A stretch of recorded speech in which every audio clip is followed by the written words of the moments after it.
You're listening to DTFHN for March 4th, 2026. I'm your rigorously approximated host, Jack Hacksman. We are your daily tech feed for Hacker News, a website where someone is always 50 years late to an excellent point. Some ideas don't age past a pure pause. They wait.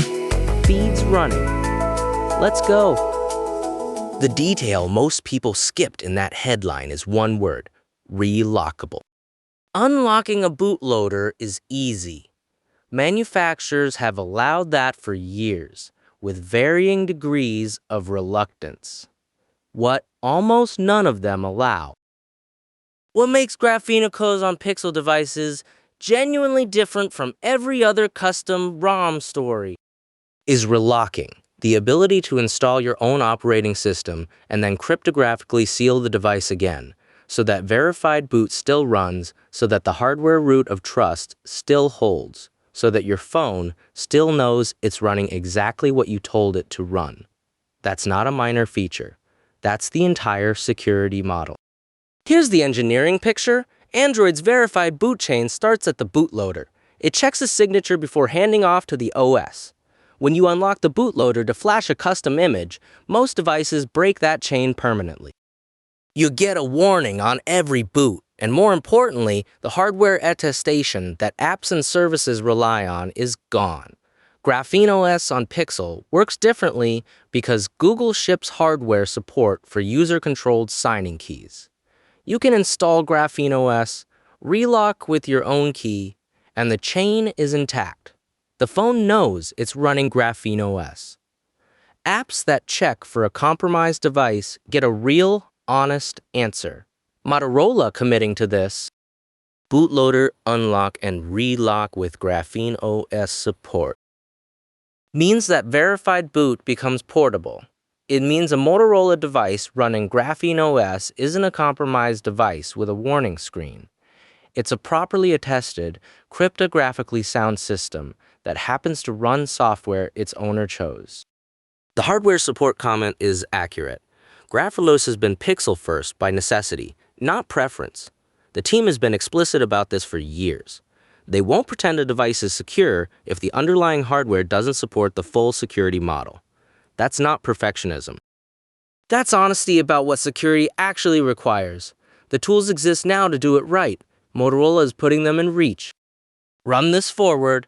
Every manufacturer that commits to relock support is manufacturing a device that can be fully owned by its user.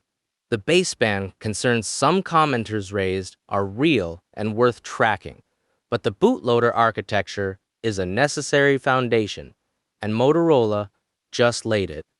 This is how the floor rises. From hardware to protocol, Story 2 is living proof the floor keeps rising. RFC 9849 just made TLS Encrypted Client Hello official. In 2003, the IETF published RFC 35 sucks. The problem it solved was practical. How do you host multiple HTTPS sites on a single IP address? The answer was SNI. Server name indication. A small extension to the TLS handshake that announces in plain text which hostname you're connecting to. It worked. Virtual hosting scaled. The web got cheaper to run. It also meant that for the next 22 years, every TLS connection would begin with an unencrypted announcement. This client, at this moment, is connecting to this hostname. The body of the traffic, encrypted. The metadata, on the wire in clear text, readable by anyone watching. Your ISP, a government, a sensor with a firewall, and a list. That is the gap RFC 9849 closes. That's EH. Encrypted Client Hello moves the sensitive parts of the TLS handshake inside an encrypted envelope. The client encrypts the inner client hello, including the real SNI, using a public key the server has published in DNS.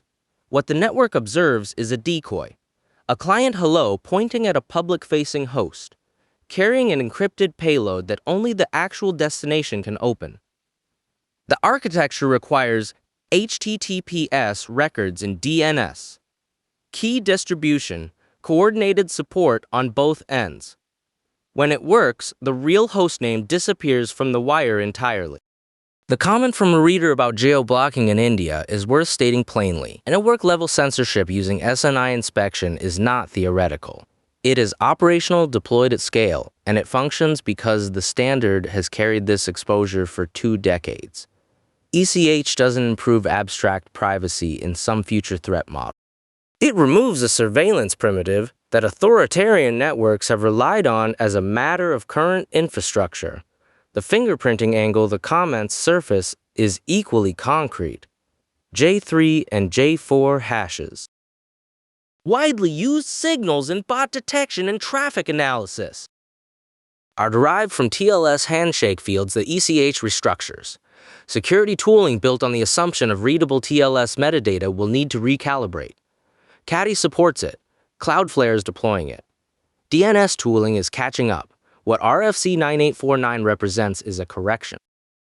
22 years after a deliberate architectural trade-off that was reasonable in context and has been exploited since. The trade-off was, virtual hosting works, privacy doesn't. The correction is now a finalized standard. The window where SNI inspection is a reliable network control primitive is closing. SNI's era of quiet exposure ends.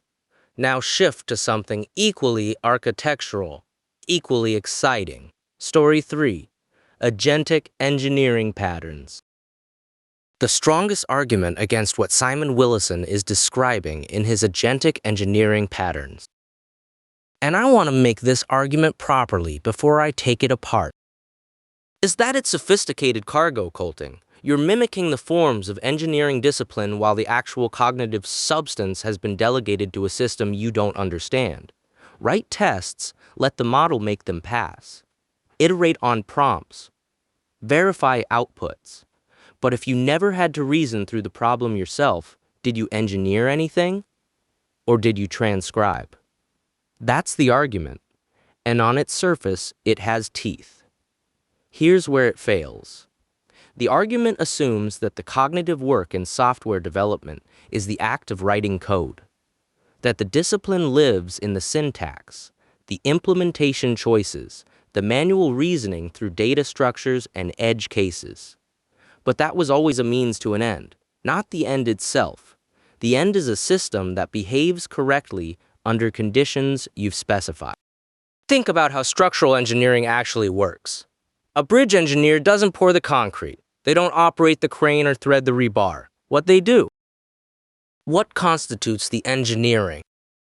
Is specifying tolerances, load requirements, failure modes, and the conditions under which a structure must hold.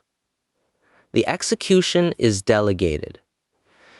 The discipline is in the specification and verification, in knowing precisely what correct means before the work begins. Agentic engineering patterns are teaching this exact reorientation. 2DD with a coding agent isn't test theater. It's forcing the specification to exist before execution. The agent is fast and often correct, and sometimes catastrophically wrong, which makes the test suite load-bearing in a way it wasn't when you were writing both the tests and the code. The patterns Willison document. Scope constraints, iterative verification, structured task decomposition are all about being the engineer, not the laborer. The comments from practitioners confirm what you'd expect. Systems with high test coverage behave well in agentic loops. Systems without it drift. The discipline is an optional ornamentation. It's the actual substrate of control. This is a new role taking shape. The question worth sitting with is whether we teach it explicitly. In curricula, in onboarding, in how we review each other's work. or whether we let the gap between old mental models and new workflows produce a generation that never learned to specify correctly because they never had to. The tools are here. The discipline is catching up. Moving on. At what point does a performance optimization become the thing you optimize against? PostgreSQL added JIT compilation in version 11. The idea was sound. Instead of interpreting expressions row by row, compile them to native code. Real speedups on heavy analytical workloads. The math checks out. Run this forward to your average production database. You have a query. It takes 4 milliseconds to execute. Postgres looks at it, decides JIT might help, and spends 30 milliseconds compiling before it runs. You have made a 4 millisecond query into a 34 millisecond query in the name of performance. The standard response to this was to set JIT of gov cost so high that JIT almost never fires. The community discovered, empirically, that the cure was worse than the disease for most workloads, so they turned it off and left it there. This is a specific category of engineering outcome. The feature shipped. It works correctly. It is genuinely faster at execution time. The problem is the other half of the equation, getting to execution time. LLM's compilation overhead is measured in tens to hundreds of milliseconds, sometimes seconds. Quote, for OLAP queries that run for minutes, that overhead is irrelevant. For OLAP queries that run for milliseconds, it's catastrophic by definition. What Vladich built with PG jitter is the correction. 3 backends. Sit, asmjit, you are fine. With compilation times measured in microseconds. Slough Trick compiles in tens colons to low hundreds of microseconds and runs 5 to 25% faster than the interpreter across all workloads. As Binzit specializes in wide row deformation and pushes that to 32%. The benchmarks on super wide tables are genuinely alarming. LLM clocking in at 10 to 30 times baseline, while the lightweight backends are quietly doing their jobs with no drama whatsoever. Worth noting, this is not a rewrite, it's a drop-in provider. Set JIT provider, adjust JIT a gov cost to something that reflects reality. A few hundred instead of 100,000. And the feature that has been sitting disabled in most production configs for 6 years starts pulling its weight. That's the unintended consequence completing its arc. Someone ships a solution too expensive to use. The community turns it off. Someone else builds the version the original always implied was possible. A repository appears, compiles in microseconds, and quietly makes good on a promise that had been outstanding since 2018. The tools exist. Someone put them where you can reach them. Story 5. Someone heard that same call to build the thing that implies it's possible, this time in F, and they're here to show their work. Building a text processing pipeline last year, I ran into the problem resolves with uncomfortable clarity. The pattern I needed was simple to describe. Strings containing one term and another term, but not a third. In English, 2 sentences. In regex, a tangle of lookaheads I wasn't entirely confident was correct.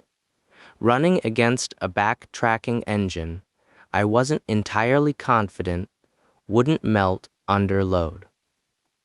Resign resolves that problem.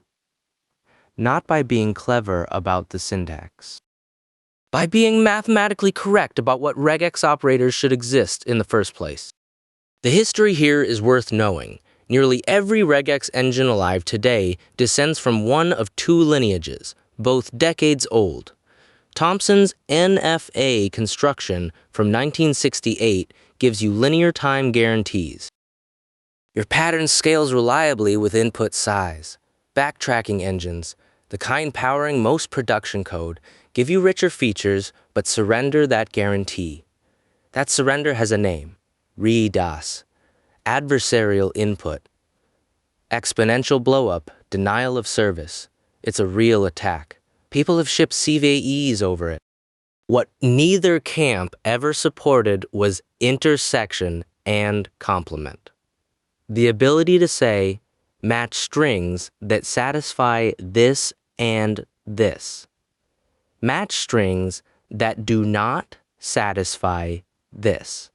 The math for it existed in 1964 in a paper by Janusz Brzezinski, Forgotten, rediscovered in 2009, Forgotten again.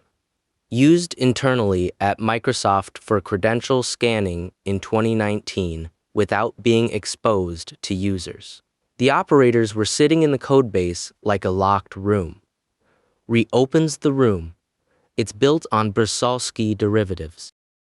A construction that turns regex matching into a sequence of transformations, each reducing the pattern against the next character. Elegant in theory.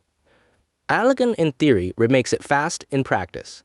Memoization, symbolic character classes, careful cache management. The result is intersection, complement, context-aware lookaround.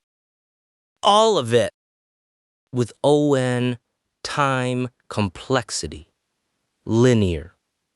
Provably, it benchmarks faster than everything else on a large industry standard set.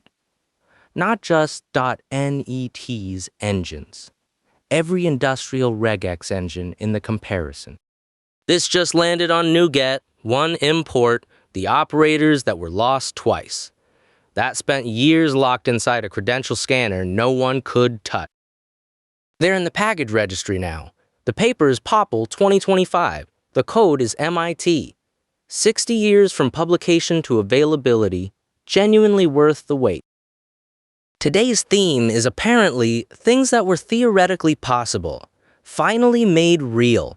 Story 6 keeps that streak alive. Multiplication is faster than addition.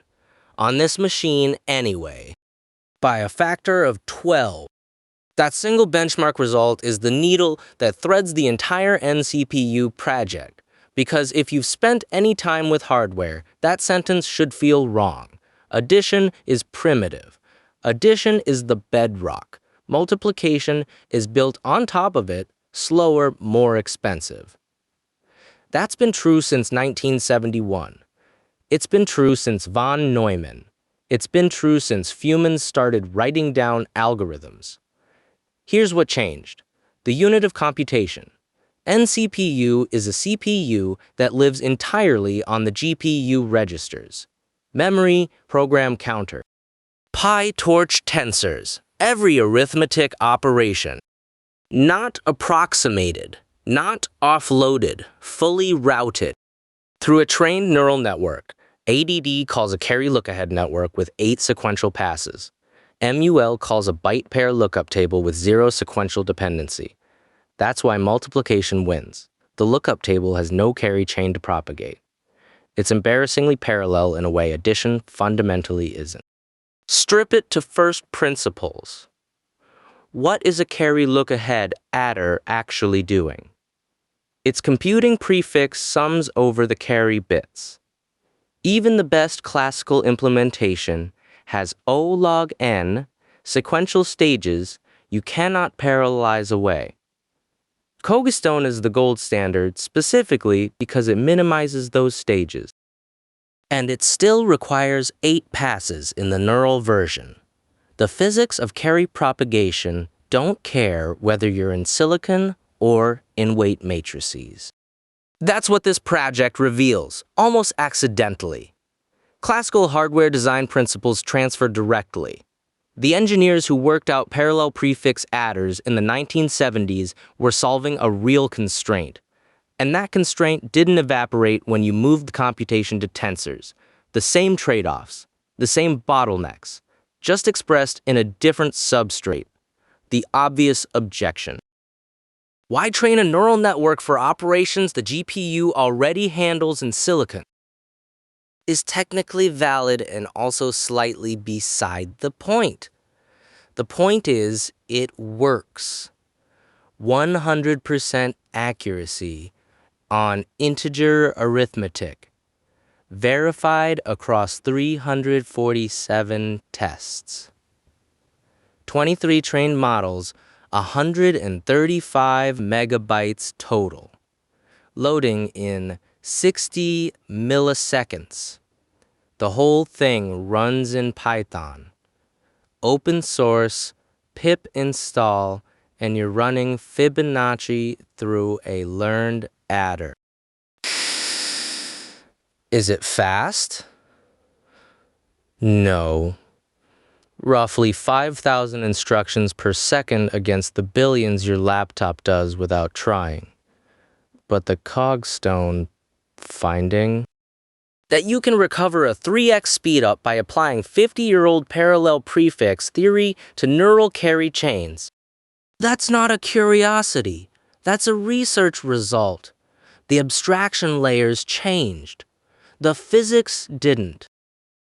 From the math of how machines think, pause, to the math of how machines draw. The rendering equation is 1 page long. Kaguya published it in 1986, and in that single expression, the integral of radiance over a hemisphere, weighted by the cosine of the angle and the bidirectional reflectance distribution function. He described every pixel that has ever been rendered correctly, every photon simulation, every path tracer, every production renderer at every VFX house on Earth is solving or approximating that one equation. Follow the principle to its extreme, implement it exactly, and your renderer is perfect. You also need infinite samples, infinite time, and infinite compute. The equation is correct. The physics is solved. The entire field of graphics programming is the science of approximating that integral well enough that a human eye cannot tell the difference, and doing it fast enough to be useful. That gap between theoretically exact and actually runs is where 30 years of research lives. Monte Carlo methods, variance reduction, bidirectional path tracing, photon mapping, BVH acceleration structures that subdivide geometry into bounding hierarchies so your ray doesn't test every triangle in the scene, just the ones it might actually hit. Each technique is an answer to the same question. How close can we get? How fast? What this curated resource list represents is the full stack of that knowledge, assembled and freely available. The Kaguya paper is there. So is PBRT. The textbook that turned physically based rendering from research into practice, ray tracing in 1 weekend, which compresses the core insight into something you can build in an afternoon. Dartmouth CS87 filling the gap between toy renderer and production system. The CMU lectures on Monte Carlo rendering and variance reduction. The BVH series walking through the acceleration structure that powers basically every ray tracer running today. Vulkan specs and guides for when you're ready to talk directly to the GPU. One commenter noted there's nothing on volumetrics. Another wanted more material for Framebee-only embedded systems, working without a GPU at all. These are real gaps. The list scoffs toward the modern GPU accelerated stack.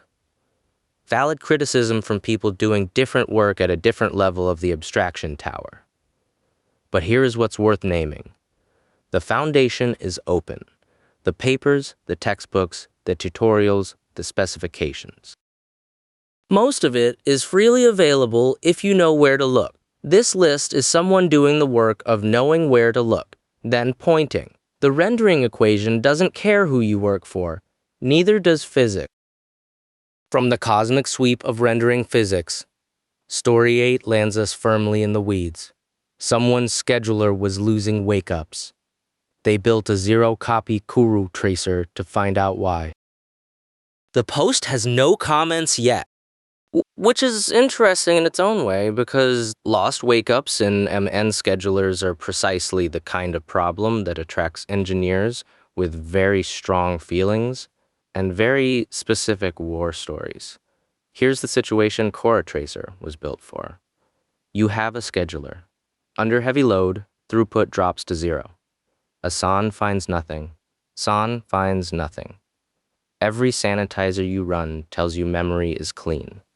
Threads are clean. Everything is fine. But the program is frozen. Coroutines stuck indefinitely, waiting on a file descriptor that was already closed. The state machine broke. Nothing caught it because nothing was looking at the right layer of abstraction. The obvious counter-argument. You don't need a new tool. You need to write better code. Lost wakeups are bugs in your scheduler's state management. Fix the state management. That argument fails on contact with the actual problem. You cannot fix what you cannot see. The sanitizers are not wrong. There is no memory error. There is no data race. The error is logical. A sequence of state transitions became invalid. The existing toolchain has no instrument that operates at that layer. coroutine was built because a whole category of bug is genuinely invisible to everything that already exists. The architecture reflects that constraint. The target application writes state changes into pre-allocated shared memory using lock-free structures, event slots sized to 64-byte cache lines. Matching CPU cache lines exactly, eliminating false sharing during concurrent writes. A separate Go engine reads this data out of process. No context switches into the target, no serialization overhead. When the engine is idle, the SDK checks a single atomic flag before sending a 1-byte Unix domain socket signal to wake it. This prevents syscall storms at high throughput by checking before touching. The result is a trace file. The analyzer runs heuristics, detects the lost wakeup, generates a markdown report or an interactive HTML dashboard. The bug that was invisible to every standard instrument becomes locatable. Out-of-process observation of a process you cannot afford to perturb. The author built this because the bug existed and nothing else caught it. That is the correct reason to build a tool. The post is quiet. The problem it solves has been loud for anyone who has stared at a frozen scheduler with clean sanitizer output and no explanation for why everything stopped. Debugging blind spots in one system. Now something that might help us see inside a very different one. Story 9, Claude's Cycles. Shock! Shock! Those are the first 2 words of the paper, written by Donald Knuth, the man who has been producing technical prose of extraordinary precision for 6 decades. The author of The Art of Computer Programming, who, 2 years ago, told Stephen Wolfram he would certainly continue to leave such research to people who are young and impressionable. 2 words. And they open a paper named after an AI. Here's what happened. Knuth had a conjecture. A graph decomposition problem connected to work he's been doing on a new volume of TAOCP. A student named Philip asked Claude Opus 4.6 to work on it. 31 explorations, roughly 1 hour. Claude generated examples. Specific cases, structures, patterns. Knuth looked at what came back, recognized the shape of something, and wrote the formal proof himself. The paper is called Claude's Cycles because the cycles are real, the contribution is real, and Knuth named it honestly. And here is the question nobody seems to want to ask directly. What does solved mean? Because the HN comments are already dividing. One person says the framing is misleading. Claude generated examples. Knuth generalized. Another says that's exactly what a good collaborator does. Claude says that Claude got stuck on the even case entirely. In the end, it was not even able to write down the pattern. So Claude held one half of the problem and dropped the other. Knuth carried it home. The question isn't whether this proves AI is transformational or proves it's a glorified example generator. The question is why we need it to be one or the other. Why we need to assign the theorem to a single author. Human or machine? Rather than look clearly at what actually happened. A person used a tool in a way the tool's creators probably didn't plan for, and something new came out. Knuth closes the paper with this line: "It seems I'll have to revise my opinions about generative AI one of these days." He is 86 years old. He has been right about more things in computer science than almost anyone alive. And he looked at evidence and updated. That is not a small thing. That is how it's supposed to work. New data arrives. You revise. The question is whether the rest of us can do the same. In both directions. And what better proof of an open mind than going back to where Knuth started? Story 10, his 974 paper on the design of programming languages. 1974, Watergate is unraveling. The last Apollo mission is 2 years in the past.